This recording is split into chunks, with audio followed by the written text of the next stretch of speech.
guys, welcome back to In Case of Econ Struggles. Today, just a really quick video for you on the intuition behind the first and the second fundamental welfare theorem of economics. Timestamps are below if you would like to jump around, but let's go ahead and get right into it. So first, just some assumptions that we need for either of these two welfare theorems. The first is we're going to assume that there's full information, there's no asymmetric information, competitive behavior by all parties, and there's going to be no externalities.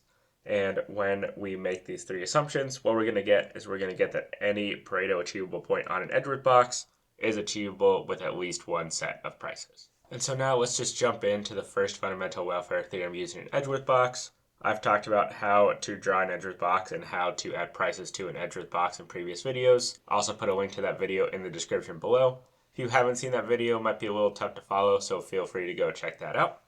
Otherwise, basically, we've just got a simple ordinary Edgeworth box right here, where suppose that this is our endowment point here in purple, and suppose that we think our Pareto optimal point is going to be this green point right here. Well, the way that we get from our endowment to our Pareto optimal or a competitive equilibrium point right here is we have some prices, and that's P1 over P2. Again, we often do a normalization where we just say P1 is 1, and so this is 1 over P2. And so this works really nicely. We have a first fundamental welfare theorem where we just support this Pareto optimal allocation as a competitive equilibrium allocation using these prices P1 star and P2 star you see in red. Now the reason we need a second welfare theorem of economics is because sometimes this doesn't always work. So for example, in this Edgeworth box, suppose that here is our endowment right here, again in purple, and we've decided that our Pareto optimal, we've solved for a Pareto optimal point, and it's this green point right here. Well, if you look at the slope of the line between this purple point and this green point, well, this has a positive slope, which is going to require negative prices. Negative prices is not something that we generally have.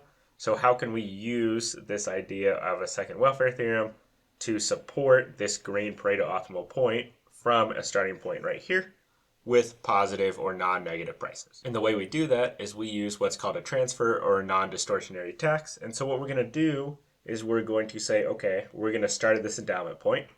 We are going to induce a transfer between person A and person B. And after that transfer, we're going to wind up at this pink dot right here. So this is WT, or the endowment after the transfer. And now we can support this Pareto efficient or Pareto optimal allocation as a competitive equilibrium because the slope of the line between this pink dot and this green dot is now negative. And so we can have positive or non-negative prices for both P1 and P2. And we're going to support this guy as a competitive equilibrium with those prices. So all the second welfare theorem is saying is, well, if you can't get from W to this green dot right here, do a transfer first, and then after the transfer, you're going to be able to support that Pareto efficient point as a competitive equilibrium. So again, just a really quick video on the intuition behind the two welfare theorems using Edgeworth box. If you've still got questions, feel free to put that in the comment section below. But if this video or these videos in general are helping you out, please like and subscribe. See you next time for another case of Econ Struggles.